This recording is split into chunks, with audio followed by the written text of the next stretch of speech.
Hello, everybody, and welcome to our channel. I'm Mark. I'm Rob. And today we're going to talk about Stephen A. Smith and his prediction for the WNBA All-Star Game, which, of course, didn't go as he thought.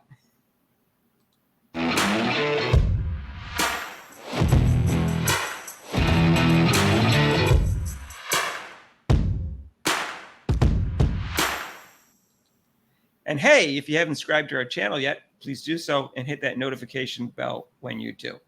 Now, neither one of us are fans of Stephen A. Smith. Is that correct, Rob?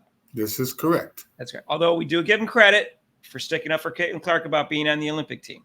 I'll give him that. Got to give him credit. He stood up to all the black women over there who were wrong. He comes across, Rob, is arrogant and like he knows more about basketball than anybody else and stuff like. In fact, he says that. I've seen him say that on excerpts on First Take. He goes, "You don't know as much basketball as I do," and blah blah blah. Right. And so he brags about that. And I think he averaged 0.5 points. No, he scored 0.5 points. he played in one game and he had two points. I don't know what it was. What was it? It was weird that you can't. What was it?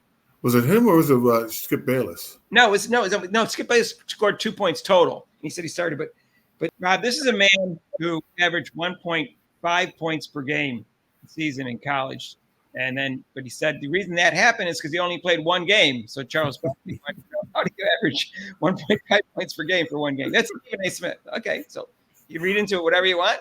Doesn't make any sense. But Rob, there's this video out on YouTube. You can see it where Stephen A. Smith predicted the finals on record on TV, who was going to win 6 years in a row. And he got 6 years in a row. He got it wrong. 6 years in a row. He got the finals wrong. Now, Rob, the favorites won 3 times out of 6. So my mother could have got 3 times out of 6 correct by just picking the favorites. I personally, and this is the truth, I got 4 out of 6 right because I thought that Miami was going to beat Oklahoma. Miami had lost the year before in Dallas. I think people were underrating them, and they just had a better team than OKC. And OKC had no experience, and they actually crushed them 4-1. So I was right 4 times out of 6. All the other times I took the favorites. Anyways, Rob, so anytime I need a prediction on something, I listen to Charles Barkley, I listen to Stephen A. Smith, and I just pick the opposite. Right. Exactly. I can make money that way by doing it. And if I want an opinion on who's good or better than someone or who's objective about ability level of an athlete, I listen to Skip Bayless, and I say just the opposite. Right. So that's why I know that Caitlin Clark is better than Angel Reese right now. Exactly. Anyway, Rob, for the WNBA All-Star Game, because usually, it's East versus West or whatever it is, they try to make it even. This time they were taking supposedly the 12 best players in the league, which isn't the 12 best players in the league. We found out it clearly wasn't. Playing against the 13 through 24 theoretically. And Stephen A. Smith didn't think that was going to be a good matchup. It was going to be a slaughter and it's going to be boring. So they said, well, let's take the best player, A'ja Wilson, he said. And she said A'ja Wilson should be on Team WNBA because it might not be fair what Team USA does to the WNBA players. That didn't age well, Rob. another prediction gone wrong. Who'd have thunk? Another prediction gone wrong. I bet you A'ja Wilson wishes she was on that team because the way they played, they didn't play too well. Right. And I saw how depressed they looked. They tried, Rob. What's interesting about how wrong he got this was, first of all, Rob and I both predicted Team WNBA to win. And we weren't just saying that for hopeful. We knew that Team WNBA won 3 years ago by 8. And Stephen A. Smith would know that too. So why he thinks it would be a blowout when it wasn't 3 years ago, I'm not sure. In addition, he also knew Nanike wasn't on the team and maybe should have been. Arike wasn't on the team and maybe she should be. And like she should be. Caitlin Clark isn't on the team and she should be.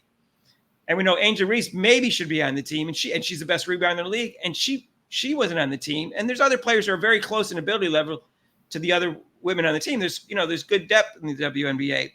And they also had Jonquel Jones, who a former MVP who doesn't live in the United States, who's not eligible on the U.S. team. So they had her too, Rob. Right. So there was no indication to me that it was going to be a blowout. Plus, some of the Olympic players were hurting. So right, Rob. So that's right there. We talked about that, like how they're going to. And then Chelsea Gray, like we said, was playing like her feet were in mud. She's not full strength, and so. Well, think about that, Rob. You've got the best point guard in the league on Team WNBA, and the best point guard that they have available on Team USA is coming back from an injury, and she doesn't look healthy, Rob.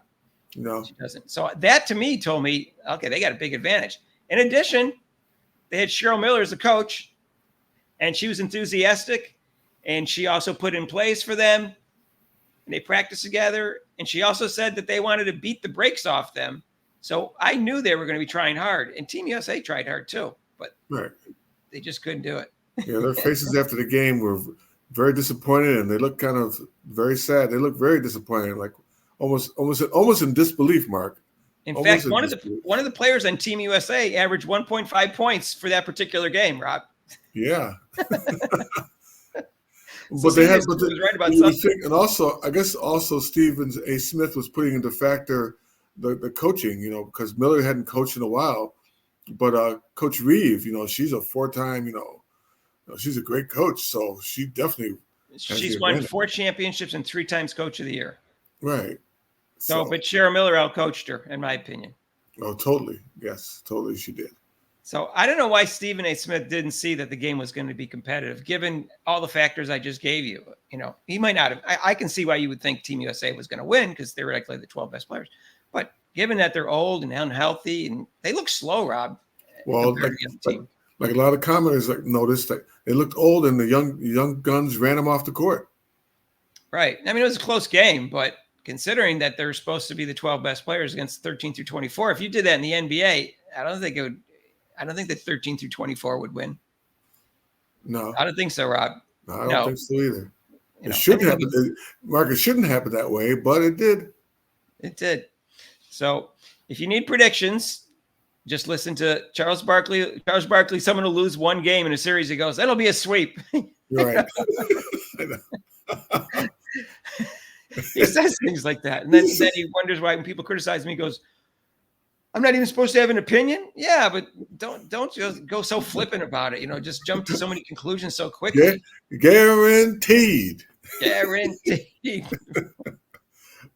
Oh, well. Let us know what was Stephen A. Smith thinking. He's not as smart as he thinks he is. Let's put it that way. He doesn't know as much about basketball as he thinks he does either. I don't know if he's thinking with his heart. Yeah, was he thinking with his heart, with his mind, or just not thinking? I think he underestimated Enrique and Angel Reese and Caitlin Clark. That's what he did. And so, and the fact that they really wanted, people, some of them felt they should be on the team. I don't know if all 12 of them felt that way. Obviously, Jonquil Jones didn't because she was not born in the U.S. She was in the U.S. citizen. But still, she had you want to beat the best team. But it was interesting, though. She caught the best pass of the day from Caitlin Clark. So it's one of the best passes I've ever seen in my life. Yep. So let us know what you think about Stephen A. Smith's prediction.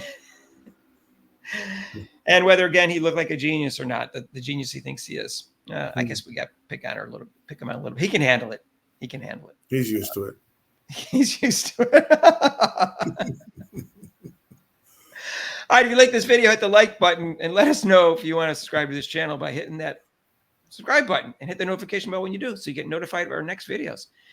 And you can join us for our live show every Monday, 6 to 8 Eastern time, except for the 2 weeks during the Olympics coming up, because we'll be going live from 2 to 5 Eastern time, because that's when it's prime time in Paris.